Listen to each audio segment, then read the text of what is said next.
ካቆምንበት ቦታ እንጀምር። አንደኛ ቆሮንቶስ ምዕራፍ 10 ትላንትና ያጠናነው ከቁጥር 14 ጀምሮ እንደ ግል ወይም እንደ ማህበር መጠንቀቅ ያለብንን ነገር ነግሮናል። የመሰዊያው ማህበረተኞች በሙሉ መሰዊያው ማህበረተኞች ናቸው። ከመሰዊያው ጋር ህብረት የሚያደርጉት የአጋንንት ማዕድ ሰዎች በሚካፈሉበት ቦታ ላይ አብሮ ቁጭ ብሎ የማህበሩ ተካፋይ መሆን፣ የማህበሩ አባል መሆን፣ ከዛ ደግሞ መጥቶ የጌታን እንጀራ የጌታን ጽዋ ማዕድ መካፈል አይቻልም። በዛ ዘመን የነበረው ጉዳይ ግን አይደለም። በትክክል እግዚአብሔርም ክርስቶስም ኢየሱስ የሚባል ስም የማያውቁ አማልክቶችን ሰርተው ጠርበው ስም አውጥተውላቸው አርጤምስ፣ ካሞሽ፣ ምናምን በዓል ወዘተ ታሙዝ እያሉ ሰርተው ክርስቶስም እግዚአብሔርም ኢየሱስም በማይታወቁበት ሁኔታ የሚሰግዱላቸው የሚያመልኳቸው የባህር አምላክ፣ የጦርነት አምላክ፣ የእሳት አምላክ፣ የውሃ አምላክ ምናምን እያሉ የአምላክ ማዕት የነበረበት ነው። ከዛ ደርሰው የሚመጡ ሰዎች ነበሩ። ጥቅሱ ንባቡ አውዱ ስለነሱ ነው። በእርግጥ ግን መርሁ ስለሚጠቅመን ነው። አንዳንድ ክርስቶስ የማይከብርበት የክርስትና ዓለሙ ውድቀት፣ የክርስትና ዓለሙ አለማወቅ ውስጥ የተፈጠሩ ነገሮች ውስጥ ሙሉ በሙሉ እጃችን እንዳይገባ እንዳንሳተፍ መርሁ ይነግረናል፣ መርሁ ይጠቅመናል። ይህን ለይቶላቸው ድንጋይ አምላኪ ናቸው አንልም። ዝም ሲባል ግን እስከዛም የሚሄድ ውድቀት ስለሆነ የተቀረጸ ምስል ወይም በተቀረጸ ነገር ላይ እግዚአብሔር በጭራሽ ልትገልጠው፣ ልትሰግደው፣ ልታገኘው አትችልም። እግዚአብሔር የምታገኘው በስዕል በኩል ሳይሆን በክርስቶስ በኩል ነው። መንገዱ ስዕል ሳይሆን ልጁ ኢየሱስ ነው። ስለዚህ ለኛ በህሊናችን ውስጥ የተሳለው የቆመው ሊቀ ካህን በቂ ስዕል ነው። ሸራ ላይ የሚለቀለቅ በቀለም የሚሳል እውነት ሲወሰድባቸው፣ ወንጌልን ሲነጠቁ፣ ከጸጋ ሲወድቁ የመጣ ነው። በክርስትናው ዓለም ላይ የመጣ ነው እና ምዕራፍ 10 ላይ ትላንት እንደ ማህበር ከመሰዊያው የሚካፈል ማንም ሰው የመሰዊያው ማህበረተኛ መሆን አለበት። በመሰዊያቸው ላይ የሚቀርበውን ነገር የሚካፈሉ የሚቋደሱ ሁሉ የመሰዊያው ማህበረተኞች ናቸው፣ ሌዋውያን ናቸው፣ የሌዊ ቤተሰቦች ናቸው። እንዲሁ አጋንንት የሚመለኩበት ቦታ ላይ ሄዶ ከመሰዊያቸው የሚበላው የመሰዊያው ማህበረተኛ ነው የሚሆነው። ከአጋንንት ጋር ደግሞ ማህበረተኛ እንድትሆኑ አልወድም አለ ጳውሎስ። ከዛ በኋላ ሌላ ህብረት ወይም ሌላ ማህበር እንዳለ ነገረን። እሱም ምንድነው? አንድ እንጀራ ስለሆነ የምንቆርሰው እኛ ብዙዎች ስንሆን ስንት ስጋ ነን? አንድ ስጋ ነን። ስለዚህ ይሄ ግሩም ማህበር ነው። ይሄ ግሩም ህብረት ነው። ጌታ በክርስቲያኖች ይቀናል። ክርስቲያኖች ከጣዖታት ጋር ከአጋንንት ጋር ሲነካኩና በዚያ ቦታ ክብር ለማይገባው ክብር ሲሰጡ፣ መዘመር ለማይገባው ሲዘምሩ፣ ጎንበስ ቀና ለማይገባው ሲያደርጉ ጌታ ኢየሱስ ይቀናል። እግዚአብሔር ይቀናል። ወይስ ጌታን እናስቀናውን? እኛስ ከሱ ይልቅ እንበረታለንን? ለምን ታስቀኑታላችሁ ብሎ መክሮን አለፈ። ስለዚህ ጌታ እራት ላይ የሚካፈል ሰው የመሰዊያው ምን መሆን አለበት?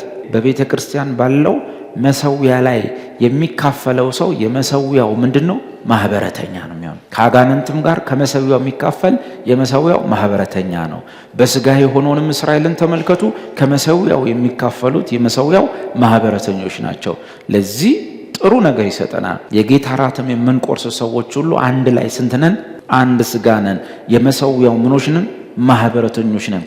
ከአጋንንትም ጋር ከጌታም ጋር ከአጋንንት ማዕድም ጋር ከጌታም ማዕድ ጋር እኩል ልትካፈሉ አትችሉም አለን ማለት ነው። እኛ በዚህ ዘመን እሱን እንዴት ነው አፕላይ የምናደርገው? እኛ በዚህ ዘመን ላይ ጣዖቶቻችን ምን ሊሆኑ ይችላሉ? እንደ ድሮ ቅድም ያልኳችሁ አማልክት ተቀርጸው ተሰርተው ተኪዶ የሚሰገድበት ቤተ መቅደሶች፣ የጣዖት ቤተ መቅደሶች የሉም። የአርጤምስ ቤተ መቅደስ የለም። የበዓል ቤተ መቅደስ የለም። የአስታሮት ቤተ መቅደስ የለም። የጣዖት አምልኮ የእግዚአብሔር ዕውቀት የሌለበት፣ እግዚአብሔርን ሰው በክርስቶስ የማያውቅበት፣ በሐሳቡ የፈጠረው አምልኮ እና የአምልኮ ስርዓት በሐሳቡ የፈጠረው መጽሐፍ ቅዱስ የማይደግፈው ማናቸው መንፈሳዊ ልምምድ በሙሉ ጣዖት። አንደኛ ዮሐንስ መልእክት ላይ ክርስቲያን ናቸው፣ እግዚአብሔርን የሚያውቁ ናቸው። መቼስ በክርስቶስ አምነዋል። ኢየሱስ የእግዚአብሔር ልጅ እንደሆነ አምነው እንደተወለዱ እየተናገረ ልጆች ሆይ ከጣዖታት ራሳችሁን ጠብቁ። እንዲህ የእግዚአብሔር ልጆች ይሄ ዕውቀት ይመጣላቸው እግዚአብሔርና ክርስቶስን ያወቀው ይህ ህዝብ እንዴት ነው? ከጣዖታት ራሳቸውን ጠብቁ። በአንደኛ ዮሐንስ አውድ መሰረት አምላክ ፍጹም ሰው ሆኖ አልመጣም የሚል ትምህርት ስለተነሳ ነው። አምላክ ፍጹም ሰው አልሆነም፣ ሰው መሰለ እንጂ። ክብር ምስጋና ይግባውና እሱ እንደኛ ሰው አልሆነም። ራበው ይላል እንጂ መጽሐፉ አራበውም።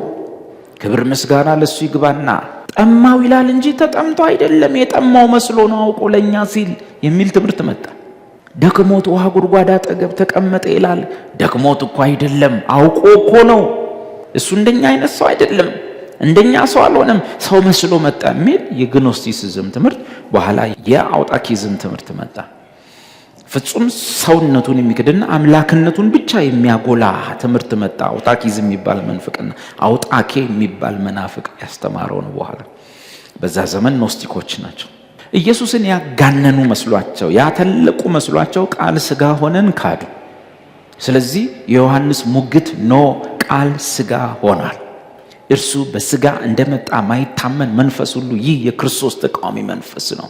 ኢየሱስ ማለት ሰውነት ክርስቶስ እንደሆነ ማለት አምላክ እንደሆነ የሚያምን ሁሉ ከእግዚአብሔር ተወልዷል። ፍጹም ሰው ፍጹም አምላክ። ልጆቼ ሆይ ራሳችሁን ከጣዖት አምልኮ ጠብቁ። ምን ማለት ነው? በሐሳብ የፈጠርከው መጽሐፍ ቅዱስ የማያውቀው ኢየሱስ የጣዖት አምልኮ ነው። በእግዚአብሔር ቃል ውስጥ የማይታወቅ በሐሳብ የሳልከው እግዚአብሔር የጣዖት አምልኮ ነው። ቃሉ የማይደግፈው ወይም በቃሉ ያልተገለጠው እግዚአብሔር፣ በቃሉ ያልተገለጠው ክርስቶስ፣ በቃሉ ያልተገለጠ ክርስትና ውስጥ ያሉ ልማዶችና ልምምዶች በሙሉ ልጆች ሆይ ከጣዖታት አምልኮ ራሳቸውን ጠብቁ። ጳውሎስ ክርስቲያኖችን ምን አላቸው? ሲመጣ ኢየሱስ ይላሉ፣ ይወራጫሉ፣ ይጸልያሉ፣ ይመላለሳሉ፣ ይንጎራደዳሉ ምናምን። በኋላ ስለ ኢየሱስ ያላቸውን መረዳት ሲሰማ ምንድነው ያለው? ይሄ እኛ ያልተቀበልነውን ሌላ ክርስቶስ፣ እኛ ማናቀውም እኛ ያልተቀበልነውንም መንፈስ ነው የተቀበላችሁት። አስፈሪ ነው። አንተ እግዚአብሔር ኢየሱስ እያልክ ጳውሎስ መጥቶ እናንተ የተቀበላችሁት ክርስቶስ ሌላ ነው፣ እኛ የተቀበልነው አይደለም። መንፈሳችሁ በእኛ ውስጥ ያለው መንፈስ አይደለም። ምን አይነት መንፈስ ነው? አስብ። እየተቀወጠ እየተጮኸ እየተገለባበጡ እግዚአብሔር ኢየሱስ እያሉ ያ ጳውሎስ መጥቶ ሌላ ኢየሱስ ነው፣ ሌላ መንፈስ ነው ይሄ ሲል አስደንጋጭ ነው። ልጆች ከጣዖታት ራሳችሁን ጠብቁ። ለዚህ ክርስቲያን እግዚአብሔርን የሚያውቀው በቃሉ በኩል ነው። ቅዱስ መጽሐፍ ተጽፏል። መንፈስ ቅዱስ ውስጥ አለ። በጀማ በድብልቅ ዝም ብሎ በግፋ በለው ክርስትና አይመራም። በእግዚአብሔር ቤት በመምጣት ቃሉን በመስማት ቃል ውስጥ የተገለጠውን እግዚአብሔርን፣ በኪዳን የተገለጠውን እግዚአብሔርን በማወቅ ማደግ በሐሳባችን ከፈጠርነው ጣዖት እንድንወጣ ያደርገናል። ትዝ ይላችኋል የኢየሱስ ፊልም የሚባል አንድ ፊልም ታየ። የኢየሱስ ፊልም እሱን ካየው በኋላ ብዙ ሰው ሲጸልይ እሱ ፈረንጅ ነው ከች የሚለው፣ አይናቸውን ሲጨፍኑ እሱ ኢየሱስ ይመጣል። ስምዖን ጴጥሮስ የሚለው ፈረንጁ እንዲህ ጸጉሩን ወደ ውስጥ ከርል የተተኮሰው ፈረንጅ ካሴት ላይ ሁሉ ይወጣ ነበር። የተተኮሰ ፈረንጅ እሱ ስትጸልይ ከች ባይዞ ዳቪንቺ ነው መጀመሪያ ጊዜ አሁን የምናየውን የኢየሱስን ኢሜጅ ሳለው። ዳቪንቺ በቀደም የነበረ ሰው ነው። ከሱ ፊት የነበረው የ1000 ዓመት ክርስቲያን እንደዛ አይነት ኢየሱስ አያውቅም። ሁሉም እየተቀባበለ ከመርካቶ ዋጋ እየተከራከረ ስንት ነው? 50 ብር። ኧረ ቀንሰው፣ ኧረ እኔ ከዋናውም በዚህ አላመጣሁም፣ ኧረ 50 ብር ቀንሰው፣ ከ50 ብር አልወርድ ሲል ሄደ። ባለቤቱም በ30 ነው የተሸጠው። አንዳንዴ ታይዋል፣ እያየኝ ነው እንዴ ያያል እንዴ?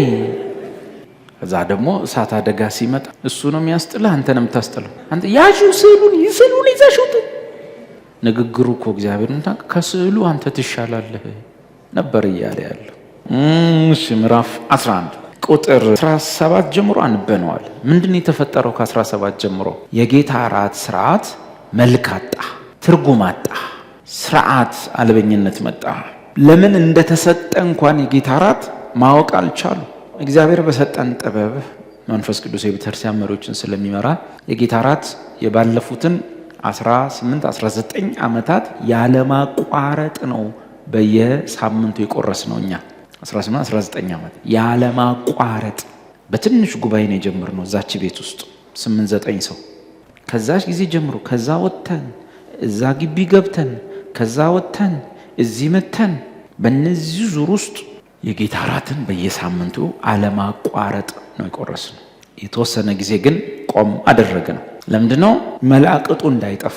የሰው ቁጥር ሲበዛ፣ አባላት ሲበዙ ቀድሞ ስለ ጌታ እራት የተማማርነውን ያጠናነውን ጥቂት ሆነን ያጠናነውን ነገር የማያውቀው ሰው ሲበዛ ሁሉም እንደመጣበት የቤተ እምነት አመለካከት ነገር ውስጥ ይገባል። ከአንዳንድ ቦታ የመጣው ሰው የጌታ እራት ተቀይሮ ስጋ ይሆናል ብሎ ሊያምን ይችላል። ከኛ ጋር አብሮ ይቆርሳል። አንዳንዱ የዘላለም ሕይወት ይሰጣል። ለምን ሲባል ስጋዬን የበላ ደሜን የጠጣ የዘላለም ሕይወት አለው ብሏል። ምን ላይ? ዮሐንስ 6 እናጠናዋለን። እሱ ዮሐንስ 6 በእውኑ የጌታ እራት ነውን ወይስ ከሰማይ ስለወረደው የሕይወት እንጀራ ነው? ስለ ቂጣው ነው ወይስ ስለ ሰውነቱ ነው? በጥርስ ነው የሚበላው ወይስ በእምነት ነው የሚበላው? ቸርች ጠረጴዛ ላይ ነው ወይስ ቀራንዮ ላይ ነው? እሱ መጠናት አለበት። እሱን ጥቅስ ወስደው ለጌታ እራት ይሄንን የበላና ይሄን የጠጣ የዘላለም ሕይወት አለው። በጣም ቀላል የሚመስል ከባድ ጥፋት ነው። መስቀል ላይ ዓይንህን የሚያነሳ ስቅለቱን ከዓይንህ አንስቶ ቂጣው ላይ ዓይንህን የሚያደርግ ነገር ሁሉ ሁልጊዜ የመስቀል እንቅፋት ነው። ሕግን የመሰለ እግዚአብሔር በደብረ ሲና ላይ እያንጎዳጎደ በመላእክት ሥርዓት በመለከት ድምፅ የሰጠውን ሕግን እንኳ መስቀሉን መሸፈን ሲጀምር ሰርቼ ሕጉን ጠብቄ እንጂ የምጸድቀው ክርስቶስ ሰርቶልኝ አይደለም የሚል ነገር ማምጣት ሲጀምር ሕግን የመስቀል እንቅፋት አለው። ያን የመሰለ ቅዱስ ሕጓ ቅድስት ነች፣ በጎም ነች። በመላእክት ሥርዓት በመለከት ድምፅ በዛ በሚያስፈራ ሁኔታ የተሰጠውን ቅዱስ ሕግ እንኳ የኢየሱስን በመስቀል ላይ ተፈጸመልንና ያለቀ ማዳን መሸፈን ሲጀምር ሕጉ የመስቀል እንቅፋት ነው። የመስቀል እንቅፋት እንኪያስ ከመንገድ ተወግዷል። መስቀል ላይ የተፈጸመን ነገር የሚተኩ ልምምዶች፣ መስቀል ላይ ያለቀውን ነገር የሚተኩ የቤተ ክርስቲያን ሪቹዋልስ፣ ስርዓቶች ወዘተ ካሉ የመስቀሉ እንቅፋት ናቸው። የጌታ እራት መስቀሉን እንዲከርንብህ ካረገ ይሄን በልቼ ነው የዘላለም ሕይወት ማገኘው ብለ በእምነት የበላነውን በእምነት የጠጣነውን ትተ በጥርስ በመብላት የዘላለም ሕይወት ማግኘትን ማሰብ ሲጀመር የጌታ እራት ሳይሆን የመስቀል እንቅፋት። እስቲ ዝም ብላችሁ ተመልከቱ። ሃይማኖት የሚተጋው መስቀል ላይ ያለቀውን ነገር እንዳላለቀ የማድረግ ሙከራ። አስተውሉ። ሄዶ ሄዶ ሄዶ የሚተናነቃቸው መስቀሉ ጋር ነው። ጳውሎስ ደግሞ የመስቀሉ ቃል ለሚጠፉት ነው ሞኝነት። ለምንድን? ለኛ የእግዚአብሔር ኃይል ነው የመስቀሉ ቃል። ክርስቶስ ስለ ኃጢአታችን ሞቷል የሚለው የመስቀሉ ቃል። እኛስ ክርስቶስ እኔ ነው ያለው ጳውሎስ፣ እኔ ክርስቶስ እንደተሰቀለ ከዚህ ውጭ ላልሰብክ ቆርጫለሁ። ለመዳናችሁ የጌታ እራት ያድናል ላልል፣ ጥምቀት ያድናል ላልል፣ ጾም ጸሎት ያድናል ላልል፣ ሕግ ያድናል ላልል፣ ለመዳናችሁ ክርስቶስ እንደተሰቀለ ከዚህ ውጭ ላልሰብክ ቆርጫለሁ። መደበላለቅ ደግሞ አለ። አሁን አንዳንዱ መስቀሉን የሚሰብክና ፕላስ ያደርገዋል። አራዳው አገልጋይ ነው። መስቀሉን ይሰብካል፣ ያው የመስቀሉ ስራ ገብቶኛል፣ ጸጋው ገብቶኛል ለማለት። ከዚያስ ከሃይማኖተኛው ዓለም የሚመጣበት ትችትና ነቀፌታን መቋቋም ስለሚፈራ እና ደግሞ ፕላስ ብሎ የነሱን ይጨምርበታል። በሁለት ቢላ መብላት ማለት ነው። ማናቸውም ነገር ቅድም ያልኳችሁ በቅዱሱ ተራራ የተሰጠው ቅዱሱ ሕግ ሳይቀር በመላእክት ሥርዓት የተሰጠ ሥርዓት ሳይቀር ሰዎች እሱን እያዩ ይህን ጠብቄ ነው ምንድነው ወይስ እያሉ ሲሉ ሕጉ የመስቀል እንቅፋት ነው። የመስቀል እንቅፋት እንኪያስ ከመንገድ ተነስቷል። ይከሰን የነበረ በትእዛዛት የተጻፈ የዕዳ ጽሕፈት ክርስቶስ በመስቀል ላይ ሆኖ በሥጋ ሽሮታል። እንዲሁ ማናቸውም የእግዚአብሔር የሚመስሉ መጽሐፍ ቅዱሳዊ መልክ ያላቸው ወይም በመጽሐፍ ቅዱስ ውስጥ ያሉ ነገሮች ደህንነታችሁን ከመስቀሉ ላይ የሚወስዱ ከሆነ ግን የሚያነሱ ከሆነ ግን በራሳቸው የመስቀል እንቅፋት ይሆናል። ስለ ኢየሱስ ካንተ በላይ ሊያወሩ ይችላሉ። ኢየሱስ በመንፈስ ቅዱስ ያለ ወንድ ዘር እንደተወለደ ያምናሉ። እንግዲህ ሌላ ኢየሱስ እንደሚያምኑ ነው የማምነው። የኛን ኢየሱስን አያውቁትም። ተአምራት እንደሰራ ያምናሉ። እኛ በ30 ዓመቱ ተአምራት እንደሰራ ነው የምናውቀው። እነሱ በሕፃንነቱ ሁሉ ይሄን ሰርቷል ብለው ይነግሩናል። ኬት እንዳመጡ ኃጢአትን አድርጎ እንደማያውቅ ይነግሩናል። ከኢየሱስ እናት ከማርያም በቀር የሴት ስም የተጻፈ የለም። የአንዲት ሴት ስም የለም፣ የማርያም ብቻ፣ ያውም አንድ ምዕራፍ ተሰጥቷል። እስከዚህ ድረስ ሄደው ይሄን ሁሉ ያምኑልህና ግን አልተሰቀለም፣ አልተነሳም። ተበሉ ማለት እንደው ሌላውን ማውራት ትተህ በሕፃንነቱ ተአምር አደረገ ምናምን የሚለውን ትተህ ሞቷል ተነስቷል ብታምን ነበር የሚሻል። ምክንያቱም ስለ ኃጢአታችን የተወለደውን አይልም፣ ስለ ኃጢአታችን የሞተው እኛም ስለ ማጽደቅ የተነሳውን እንደ ሞተ ብናምን እንደ ተነሳ ብናምን ነው ጽድቅ የሚቆጠር። ሁለቱን ያስጥልሃል። ትሄዳለህ፣ ታያለህ፣ እንደ ተሰቀለ ይነግሩሃል። ግን በስቅለቱ ላይ ደህንነት አለቀ እንዳትል ያደርጉሃል። ጥምቀትም ያድናል፣ ንስሐ አባትም ያድናል፣ ተስካርም ያድናል፣ ሁሉም ያድናል። ምን ሁሉም ይሸፈንብህ። መስቀል ላይ አልቋል የሚለው ይሸፈንብሃል። እንደውም እርስት አድርገህ ወደ ሌሎች ብዙ የማያልቁ ሙከራዎች ውስጥ ይከተሃል። እንደዚሁ ያው መስቀል ላይ አልቋል የሚለው ክፍል ስንት እንደሆነ ባላውቅም አልቋል የሚለው ራሱ ትንሽ ሲቆይ ያለቀ ግን አይመስለኝም። ምክንያቱም በቅዱሳን ውስጥ ያለውን የፍርድ ፍርሃት ማዳመጥ እንችላለን። አስራት ሳይከፍሉ የቆዩ ቀን የሚኮነኑ ወንድሞች ብዙ አሉ። በእርግጠኝነት ምስክር የሚሆኑ ማለት ነው። ያለ ቀኑ ስራ አቋርጦ የመጣ ሰው አውቃለሁ። የአስራት ቀን እንዳያልፍበት ካለፈብኝ እስከ ከፍል ባለው ቀን ውስጥ ከሞትኩኝ ምድን አይመስለኝም አለ።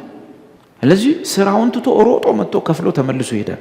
በብዙ ነገር ሰዎች የፍርድ ስሜት ፍርሃት ውስጣቸው እንደሚመጣ የታወቀ ነው። አንድ የሚያስፈራ አገልጋይ ወይም ነቢይ ሲመጣ ኩነኔና ፍርድን በመፍራት የሚንቀጠቀጡ አባላት ስንት ናቸው?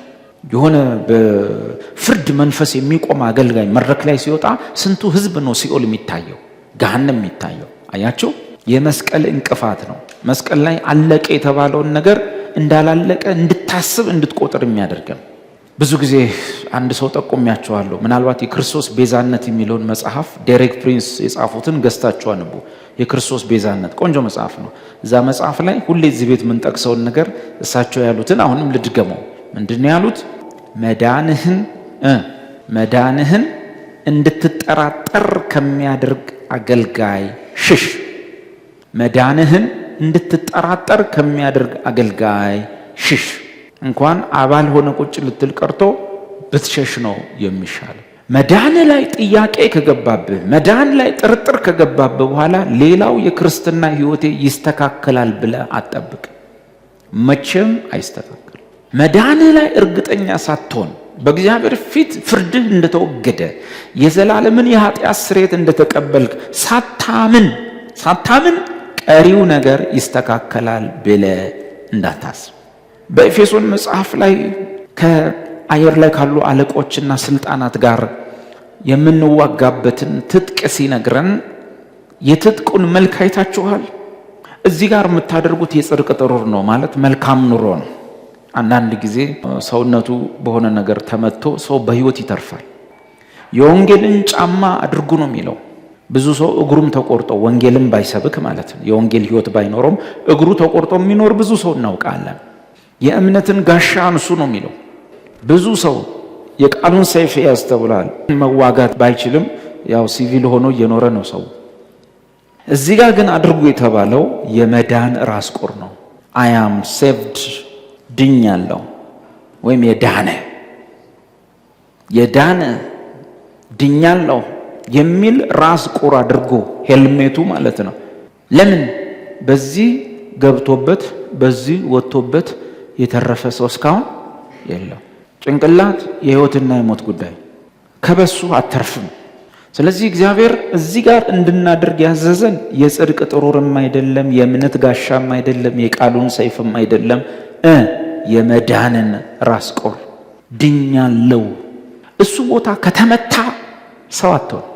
ሰይፍ ብትይዝ፣ እምነት ብትይዝ፣ ጫማውን ብታጠልቅ፣ ምን ብትል፣ ይሄ ከተበሳ ሰው አትሆን። ስለዚህ ድኛለውን ማንም እንዳያስጥላችሁ። ይሄ ነው። አሁን ወደ ንባቡ ስንመጣ በቆሮንቶስ ውስጥ ያሉ ክርስቲያኖች የሚሰበሰቡበት ነገር ለመልካም ሆኖ አልተገኘም። ጣዖት ቤት ከርመው ይመጣሉ። ከዛ በኋላ በጊዜ የሚመጡት ወጣቶች ምን እያደረጉት ነው? ለዛ ትልቅ ቸርች የቀረበውን እንጀራና ጽዋ ጥቂት ጎረምሶች በጊዜ መጥተው ገልብጠው ሰክረው ማህበሩ በኋላ ሲሰበሰብ የሚበላውም የለም፣ የሚቀምሰውም የለም፣ የሚጠጣው የለም። በግልጽ ቋንቋ የሚያስፈራ ነገር ነው የተናገረው። ምንድነው ያለው? አንዳንዱ ይራባል ወይንም አይቀምስም፣ ሌላው ግን ይጠግባል። አንዱ ይሰክራል፣ ሌላው ግን ምንም የሚቀምሰው ነገር የለም በጌታ እራት ላይ። በጣም አስፈሪ ነው። በእርግጥ ነው በዚህ ዘመን ላይ በየትኞቹም የኢትዮጵያ ቸርቾች ውስጥ እንዲህ አይነት ነገር ሊከሰት ይችላል ብዬ አላምንም። የለም፣ ሊኖርም አይችልም። ግን ቆሮንቶስ ውስጥ ተከስቷል። ሰዎቹ በቤተ ክርስቲያን ውስጥ የቀረበውን ለጌታ እራት የቀረበውን ወይን ብድግ አድርገው ጠጥተው ማህበሩ ሲመጣ የለም።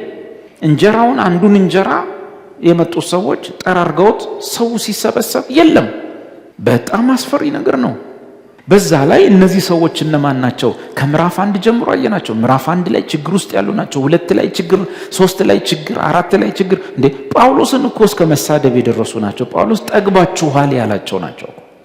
ጣዖት ቤት ሄደው እየመጡ እያየናቸው ነው። ጣዖት ቤት ሄደው ከአጋንንት ጋር ማህበረተኛ ሆነው እየመጡ ጭራሽ ቸርችን ደግሞ ሊያከብሩ አልቻሉም። መጽሐፉ ምን ይላል? ወይስ የእግዚአብሔርን ማህበር ትንቃላችሁ? ማህበሩን ንቃችሁታል። እንዴት ህዝቡን ጉባኤውን ብትንቁ ነው እንደዚህ ያደረጋችሁት? እስከዚህ ድረስ የደረሱ ጎረምሶች ነበሩ ማለት ነው።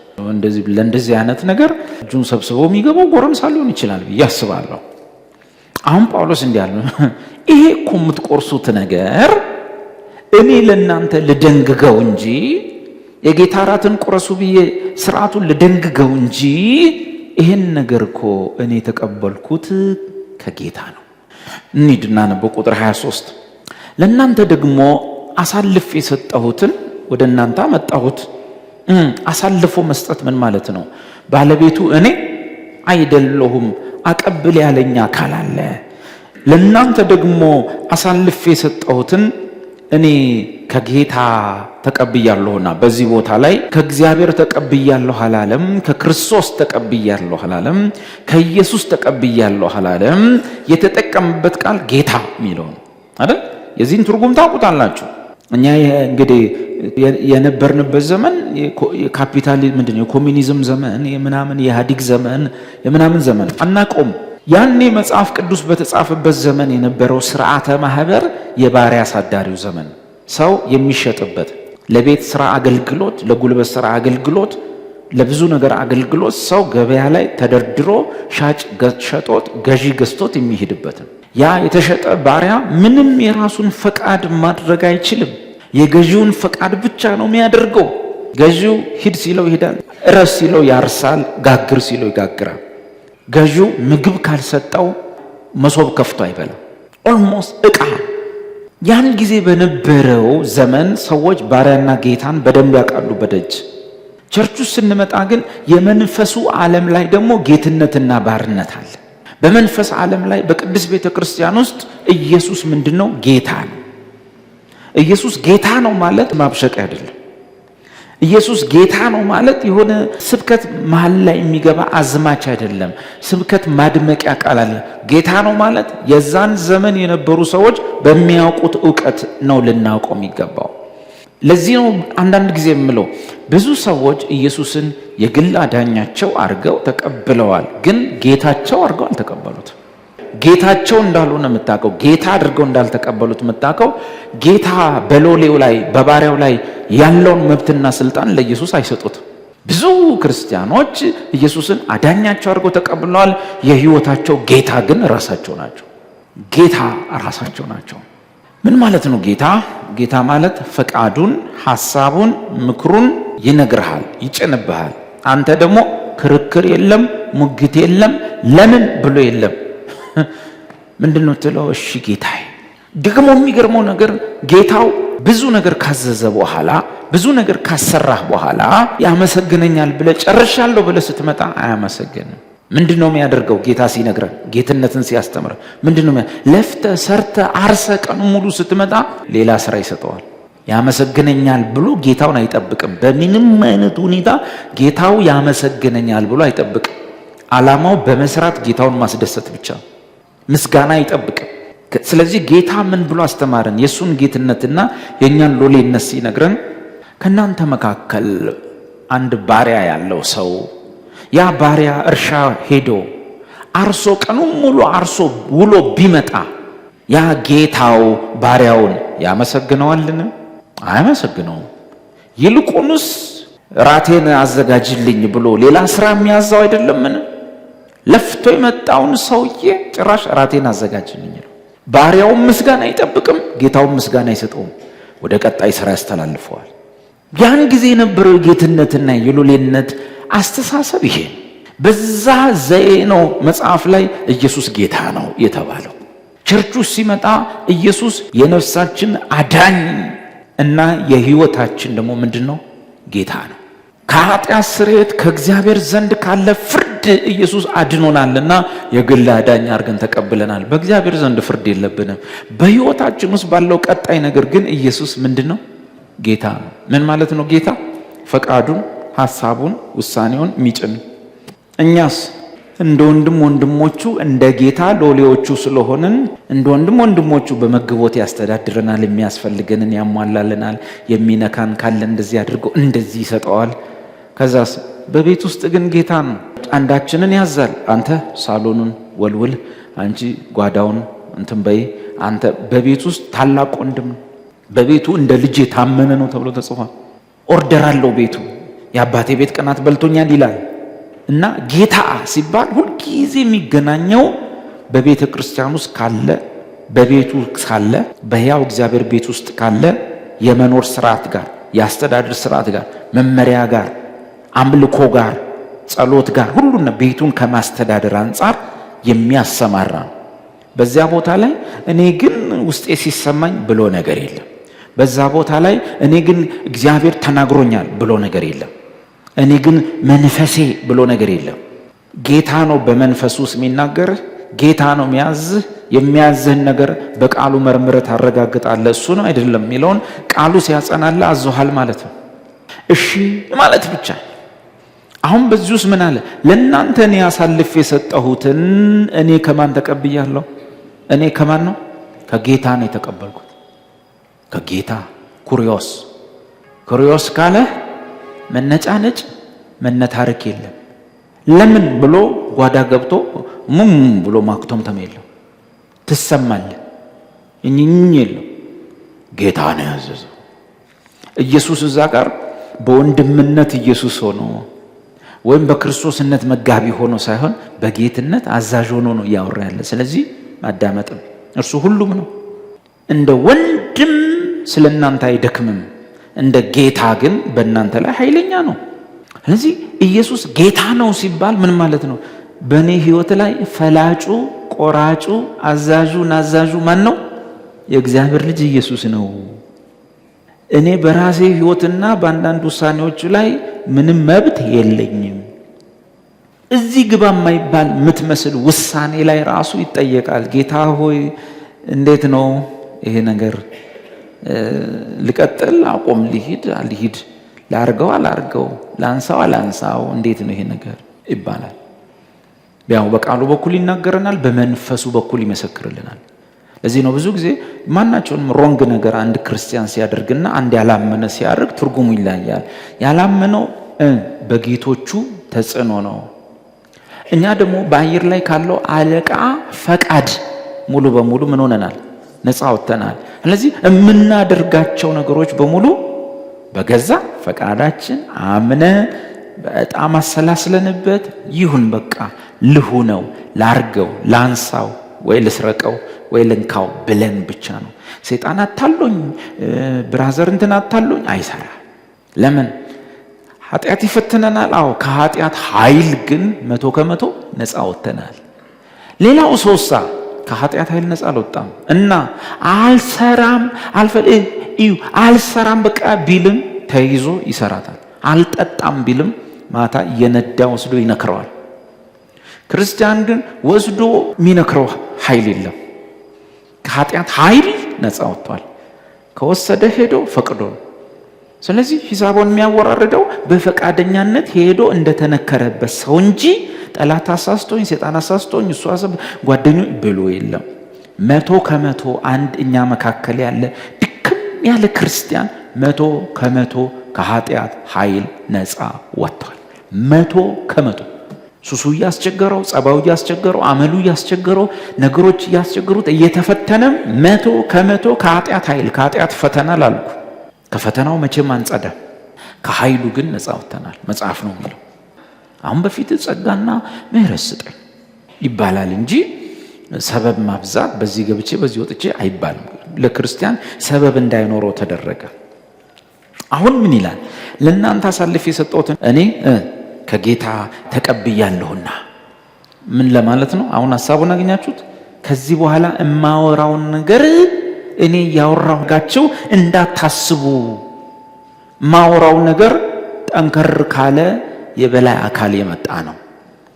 ገብታችኋል አይደል? አንድ ቢሮ ውስጥ የምትሰራ አንዲት የምትላላክ እህት፣ በመላላክ ስራ የምትሰራ እህት ከፕሬዝዳንቱ ኦር ከሆነ የካምፓኒው ኃላፊ የሆነ ደብዳቤ አድርሺ ተብላ ስትሄድ የሚቀበለው ቢሮ ወይም በተላላኪ ደረጃ ነው ደብዳቤው የሚቀበለው ነው እንዴ?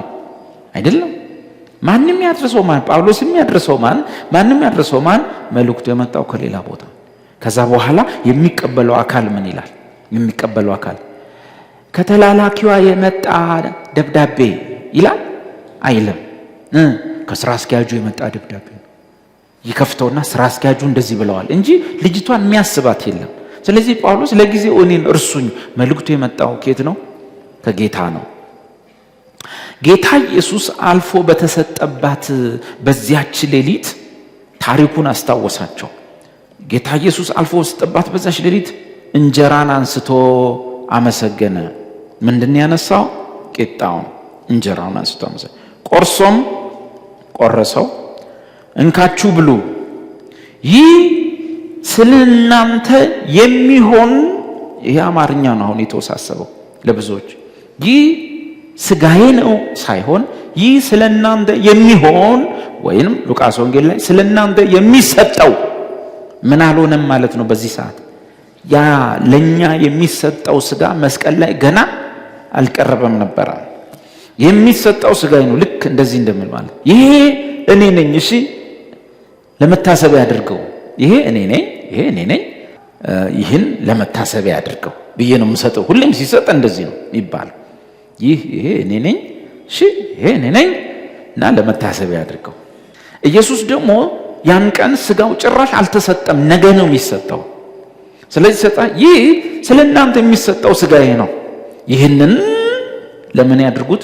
ለመታሰቢያ ያድርጉት አለ። አጠቃቀሙ እኮ አንስቶ አመሰገነ፣ ቆርሶም እንካችሁ ብሉ፣ ይህ ስለናንተ የሚሆን ስጋዬ ነው። ነጠላ ሰረዝ፣ ይህን መሰጣችሁን ቂጣውን እንጀራውን ለመታሰቢያዬ አድርጉት አለ። do this in remembrance of me። ይህን ለመታሰቢያ አድርጉት አለ። ይህን ለምንድን እናደርገው? ለመታሰቢያ። የምኑ? ስለኛ የሚሰጠው ስጋ፣ የዛ መታሰቢያ። ቁጥር 25 እንደዚሁም ከእራት በኋላ ደግሞ ጽዋውን አንስቶ ይህ ጽዋ በደሜ የሚሆን፣ በደሙ አልሆነም ገና ነገ ነው የሚሞተው እሱ የሚሰቀለው። በደሜ የሚሆን ፊውቸር ነው። በደሜ የሚሆን አዲስ ኪዳን ነው። በጠጣችሁት ጊዜ ሁሉ ይህን ለመታሰቢያዬ አድርጉት። ስለዚህ ጽዋ ምንድን ነው? ስለኛ በሚፈሰው ደሙ የሚሆነው አዲስ ኪዳን። በዚህ የሚሆን አዲስ ኪዳን አይደለም፣ ይህ ጽዋ ነው። በዚህ ጽዋ ሳይሆን ስለኛ በሚፈሰው ደሙ የሚሆነው አዲስ ኪዳን ነው። ይህን ለምን አድርጉት? ለመታሰቢያዬ አድርጉት። ለዚህ ምንድነው የምናስበው ብለናል? ቂጣውን ቆርሰን ስንካፈል ስለኛ የተሰጠውን ስጋውን እናስባለን። ጽዋውን በምንጠጣ ሰዓት ስለኛ በፈሰሰው ደሙ የተገባልንን አዲስ ኪዳን አስበን፣ አዲስ ኪዳን የሚያስብ ሰው ምን ይሆናል? ይጽናናል፣ ይበረታታል፣ ተስፋው ይቀጥላል፣ ፍርድ እንደሌለበት ያስባል፣ እንደ ጸደቀ ያስባል፣ የእግዚአብሔርን ፍቅር፣ ማዳን፣ ምሕረት ሁሉ ያስባል።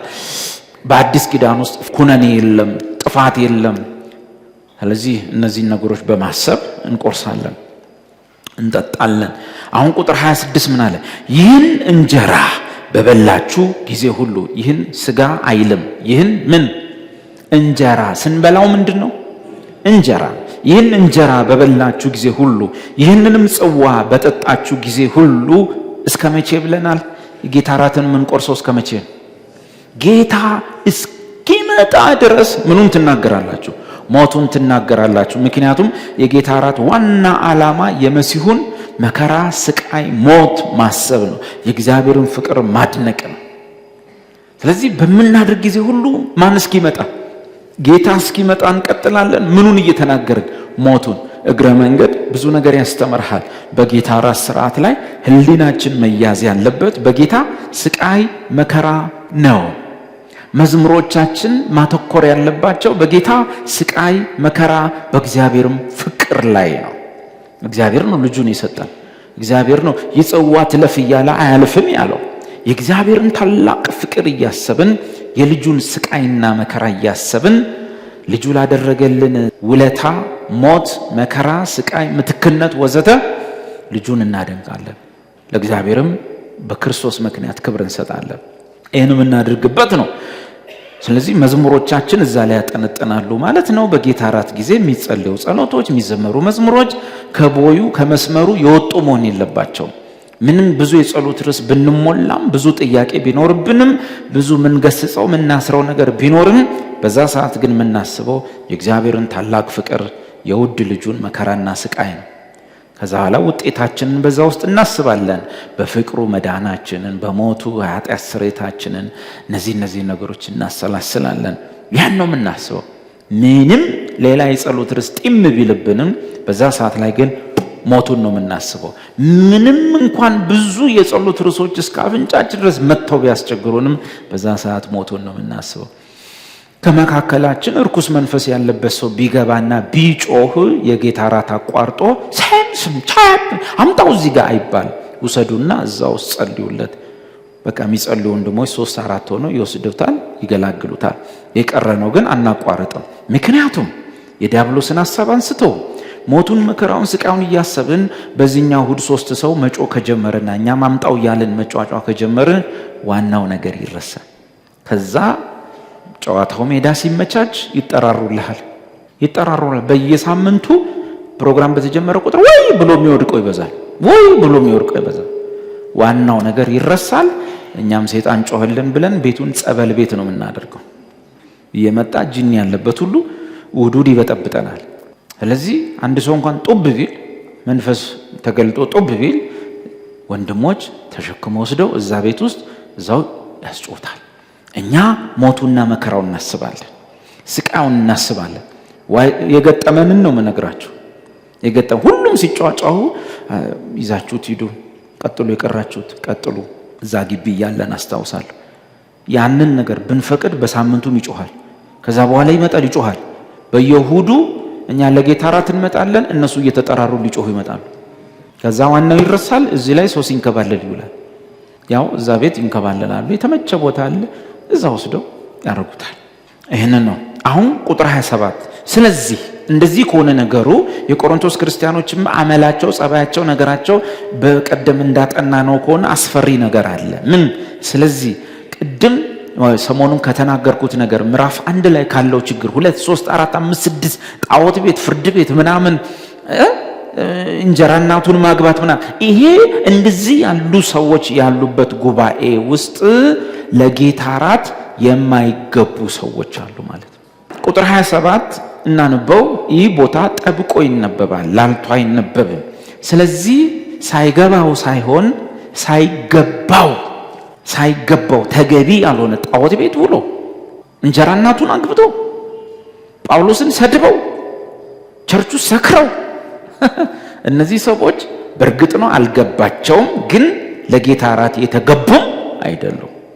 ቅዱስ ራስ ስለሆነ በመሰረቱ የጌታ እራት ላይ አይደለም። እውነት አምሮ ካለን በመኖሪያ ቤታችሁ በራሳችሁ ቤት ውስጥ ባቀረባችሁት ምሳ ላይ ወይም እራት ላይ አንድ ልጃችሁ ሰክሮ ቢመጣ ምግብ ላይ ራሱ ቢቀመጥ አይደብርም?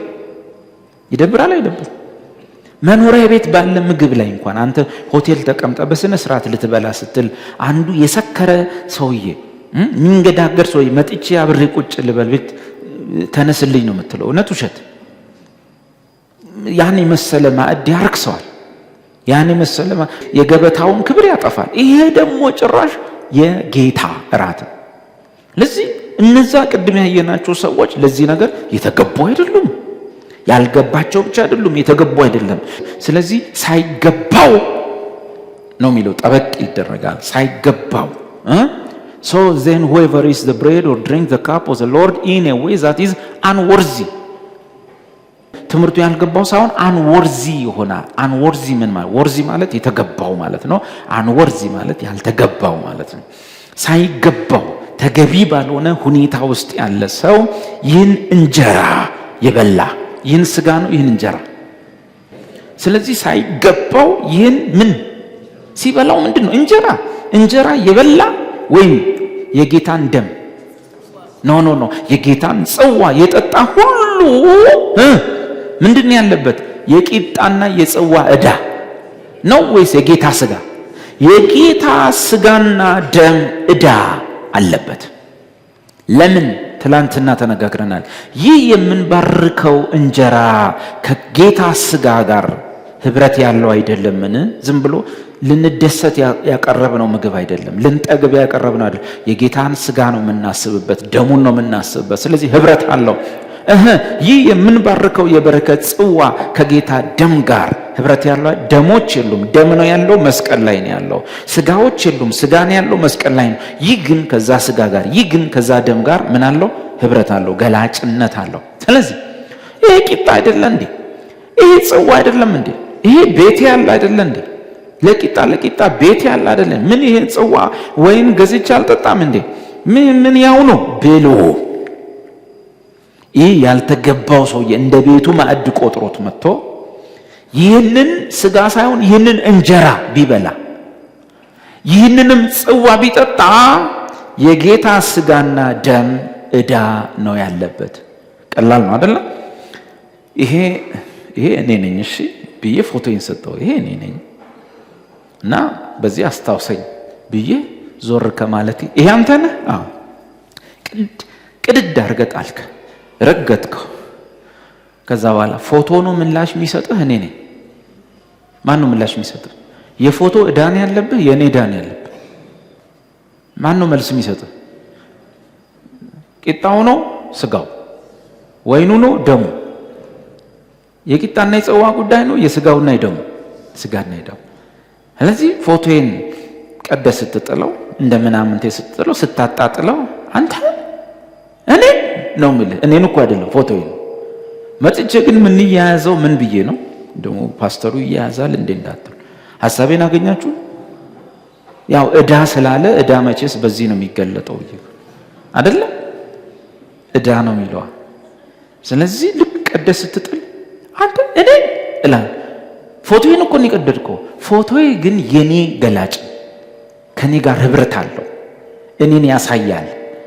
ለፎቶ ያለ ጥላቻ የሚያሳየው ለፎቶ ሳይሆን ለማን ያለህን ጥላቻ ነው? ለአካሉ ያለህን ጥላቻ። ስለዚህ ምን እልሃለሁ? አንተ እኔን ነው ቀደት አልከው? እኔን እልሃለሁ። አንተ አዎ ትለኛለህ፣ ግን እኮ ፎቶ ነው የተቀደደው። ስለዚህ የሚጀመረው ቦክስ የፎቶ ነው ወይስ የማንነት ነው? የማንነት ቦክስ ነው የሚጀመረው። እውነት ውሸት ፈራችሁ? ኦኬ። ስለዚህ ሳይገባው ይህን እንጀራ ነው የበላ፣ ይህንም ጽዋ የጠጣ የጌታ ስጋና ደም ዕዳ አለበት። ይህ ከዛ ጋር ህብረት ስላለው። እንቀጥል። ሰው ግን እንዴት እናርግ ታዲያ? ሰው ግን ምን እናርግ ታዲያ? የጌታ እራትን ለመቁረስ ምን እናርግ? ሰሞኑን ያጠናናቸው ከእንደዛ አይነት እርሾች መጠበቅ ነው። አንድ ክርስቲያን የጌታ እራት ሊቆርስ ብሎ ሲያሰላስል በህይወቱ ላይ ሁልጊዜ ብቃትን ብቻ ያገኛል? ሰው ራሱን ሲፈትሽ ሁልጊዜ ፐርፌክት መሆንን ያገኛል? አያገኝም። ስለዚህ ማን ይቆረስ? ቸርች ሁሉ ሊበተን ነው። ማንም ሰው ለጌታ እራት ብቁ ነኝ ሊል የሚችል የለም። ይልቁንስ አደገኛው ነገር 3 ቀን ጾም ያለው አሁን ለጌታ እራት ብቁ ነኝ። ትዝ ይላችኋል? እሺ ሐዋርያት ማታ የጌታ እራት ሊቆርሱ ጌታ እንጀራውን ሊሰጣቸው ሊያስቆርሳቸው ሲል ቀን ጾሙ ብሏቸዋል አላላቸው? ማታ የጌታ እራት ስራ ስላለ እችን 3 ቀን ጾሙ፣ ጸልዩ፣ ራሳችሁን ቀድሱ፣ ጸዳ በሉ ብሎ አላለ? ቀን ሲጨቃጨቁ እኔ እበልጣለሁ እኔን የምበልጠው የሚሉትን ሰዎች ነው ሰብስቦ ማታ የጌታ እራት የሰጣቸው። ልብ በሉ። ጌታ እንግዲህ የጌታ እራት እንቆርሳለን በሚቀጥለው ሳምንት። ጴጥሮስ ከዚህ በኋላ አትጣሉ፣ ዝግጅት አድርጉ፣ ራሳችሁን ለዩ፣ ጸባይ አሳምሩ፣ ከቻላችሁ ጾም ጸሎት፣ የዛሬ ሳምንት የጌታ እራት አለ ብሏል አላለም? አላላቸውም። በቀን የዋሉትን ሰዎች ማታ ጌታ እራት ሰጣቸው። ለምን መሰላችሁ? የሆነች ነገር አድርጌ 3 ቀን ጾሜ ጸባይ አሳምሬ ምናምን ነው። የቤተ ክርስቲያን መሪው እዚህ ጋር ይመጣሉ። የዛሬ 15 ቀን በሳቸው አነጋገር ቅዱስ ቁርባን ስርዓት አለን። ሮንግ ነው፣ ቅዱስ ቁርባን አይደለም። የጌታ እራት ስርዓት አለን እና ራሳችሁን አዘጋጁ፣ ጸልዩ፣ ጾሙ፣ ተቀደሱ፣ ራሳችሁን ጠብቆ ለዛ ደግሞ ማትበቁ ሰዎች እንዳትቆርሱ፣ የምትበቁ ደግሞ አብረን እንቆርሳለን። ከዛ በኋላ የጌታ እራት የዛሬ 15 ቀን ስለሆነ ምን ሊኮን ነው? ለ15 ቀን ጸባየኛ መሆንና መቀደስ ይለያያሉ። መቀደስ የሁል ጊዜ የህይወት ስርዓትና ልምድ ነው። በተቻለ መጠን በውስጣችን ያለ የመለወጥ ረሃብ ነው።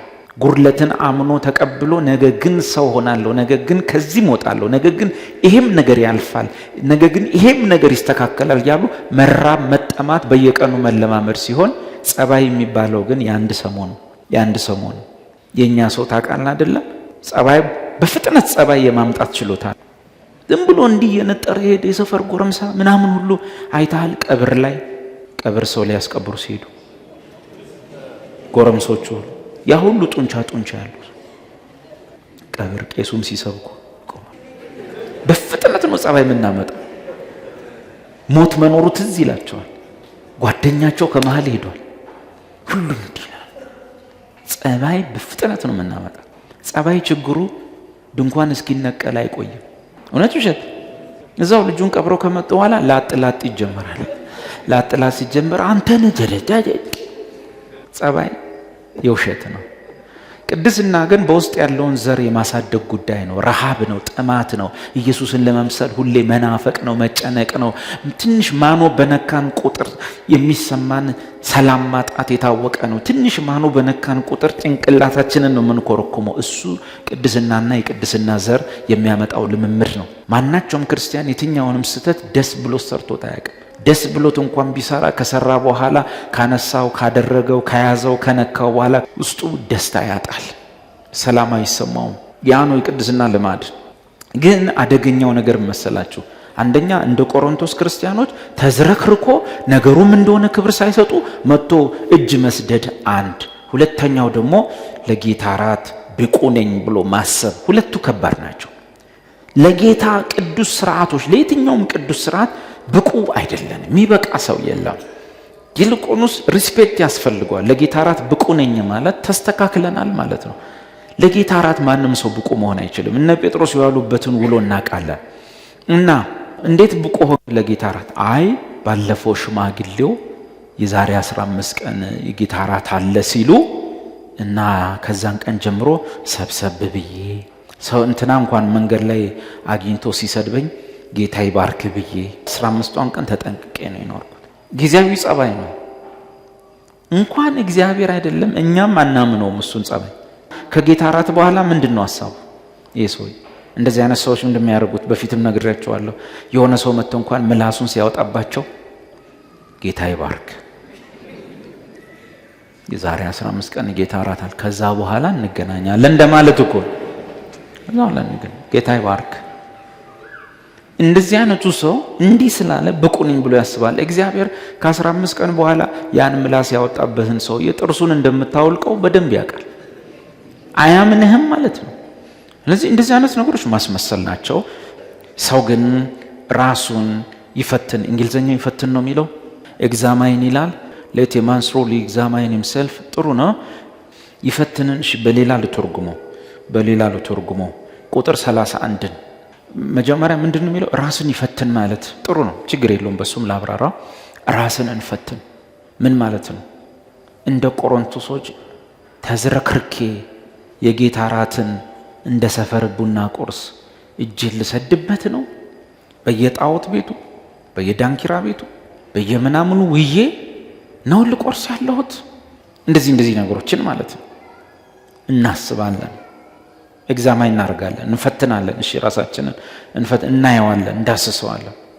የትምህርት እርሾ ከሐዋርያትና ከአባቶቼ ትምህርት ውጪ የመጣ እንግዳ ትምህርት ውስጥ ገብቼ ነው የመጣሁት፣ ተሳትፌ ነው የመጣሁት። ምክንያቱም እኛው ጋር ጌታ ራት እየቆረሱ እኛና አብ አንድ ነን የሚል ኮንፈረንስ ሲመጣ እዛ የሄዱ ሰዎች ሰምተናል። የብልጽግና ወንጌል ታውቃላችሁ ሄረሲ ነው፣ ምንፍቅና ነው። ግን የብልጽግና ወንጌል የሚሰብኩ ብርህን አበዛልሃለሁ፣ ባንክ አካውንትን አውጣ፣ ገባልህ ምናምን የሚሉ ሰዎች ሲመጡ የሄዱ ሰዎች ከኛ ጉባኤ መካከል ነበሩ። ሄረሲ እንደሆነ እንኳን አያውቁም፣ ሄሬቲክ እንደሆነ። ወንጌል ስለማን ብቻ ነው? ስለ ልጁ ስለ ኢየሱስ ክርስቶስ ሲሆን ውጤቱም የኃጢአት ስርየት ነው። ፕሮስፐሪቲ ጎስፕል ራሱን የቻለ የመጨረሻው ዘመን አይዶል ነው፣ ጣዖት አምልኮ ነው። ግልጥ ያለ ጣዖት አምልኮ ማለት ነው። በግልጽ ልትቃወመው ሲጀመር በቃ የብልጽግና ወንጌል የሚባል እግዚአብሔር የለውም። ስለዚህ ገንዘብ አባዛለሁ፣ ገንዘብ አራባለሁ፣ አካውንት ውስጥ ጨምራለሁ፣ ቡካችሁን ይዛችሁኑ። በተለይ የነጋዴዎች ኮንፈረንስ ኑ ሲባል የድሆች ኮንፈረንስ እኔ እስካሁን ገጥሞኛል። እነዚህ ሄሬቲክ ናቸው። ለነጋዴዎች ብቻ የተዘጋጀ ሲል አይገባም። ለምንድን ነው የድሆች ጉባኤ ብር የማይሰጥበት ጉባኤ የቺስታዎች ኮንፈረንስ ማይዘጋጁ? ግልጽ እኮ ምንም እኛ እኮ መጸለይም እኮ ይሄን ለማወቅ አያስፈልግም። በቃ የነጋዴዎች ኮንፈረንስ ብሎ አንድ ጎረምሳ ልጅ እንትን ሲል በቃ ይገባሃል በጨዋታው ሌላ። እነዚህ ግን እዛ ፕሮግራም ላይ ከኛ ቸርች ይሄዳሉ። ይሄን ትምህርት ተምረህ እንዴት ተስማማችሁ? እሱ ነገር እኔ ይሄን ትምህርት የተማረ ሰው ሄዶ በአካውንትን አውጣ ሲባል ያወጣል ብዬ አላምን። ይሄን ትምህርት እዚህ ለፍተን ደክመን አስተምረን እድሜያችንን ተሻምታችሁ ወስዳችሁ እንደማንም ሰው መኖር ስንችል እንዳንኖር አድርጋችሁ ከዛ በኋላ ሄዳችሁ ገንዘብ ብቻ የሚሰበክበት ጉባኤ ቁጭ ብላችሁ ተከፍላችሁ መታችሁ የጌታ ራት መቁረስ እንዴት ይሆነ? ማለት ጴጥሮስ አልሰበከም እንደሱ፣ ጳውሎስ በትምህርት ውስጥ የለም፣ ሐዋርያት የሉ፣ እንዲህ አላስተማሩም። ይሄ ሰውዬ ከናይጄሪያ ሁን ከየት እንደሆነ አመጣ። ግን እዛ ላይ ሄዶ አሜን ያልሰራውን ልትበላ የሰነፍ ክምችት፣ የሰነፍ መዓት፣ ሙሉ ጉባኤው ሰነፍ። ማን ብቻ ነው ጎበዝ? ሰውየው ብቻ።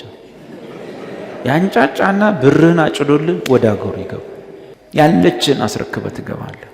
ክርስቶስንና ክርስቶስን ብቻ ሰምተህ እስቲ ድሃ ከሆንክ እንነጋገራለን። ክርስቶስና ክርስቶስን ብቻ ሰምተህ እስቲ ኑሮ ካልተቀየረ እንነጋገር። ስለ ገንዘብ ተሰባብቀ አንተ ከተቀየርክ ውርድ ከራሴ እኔ ነኝ የምቀየሩ። ካንተው በሰበሰብኩበት ብር መኪና ገዝቼ በኋር እየረጨው ካልፋለሁ። አንተ ነገም መተህ ትገብራለህ ማለት ነው። ኑፋቄ ነው እሱ። ራሳችንን ብንመረምር እቺን ቃል ነው የፈለኩት። ይወል መመርመር የሚለውን ቃል ጥሩ አድርጎ የሚገልጠው ከግሪኩ ጋር የሚመሳሰል ይሄ ነው። for if we would judge ourselves ራሳችንን ብንመረምር ባልተፈረደብን ነበር የሚለው። መመርመር የሚለው ስንመረምር ምንድን የምናገኘው?